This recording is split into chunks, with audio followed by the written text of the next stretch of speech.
Hello investors, Cave Johnsons to. Alam ko na marami na kayong ginastos sa dual portal device. At sasabihin ko sa iyo, hindi kami nag-uuntugan ng mga bato dito. Alam namin gumawa ng quantum space hole. Carolyn? See? Portal dito, portal doon. Tingnan niyo to.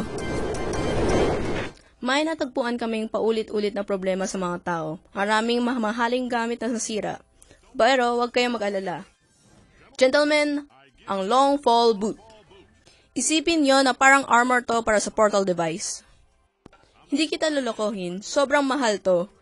Pero tingnan nyo to, sinabihan namin tong test subject na malaglag sa ulo niya. Di niya kaya. Galing boots. Kaya we're between banks ngayon, gawin na lang niyo yung cash ang mga check-in nyo. Cave Johnson, tapos na tayo.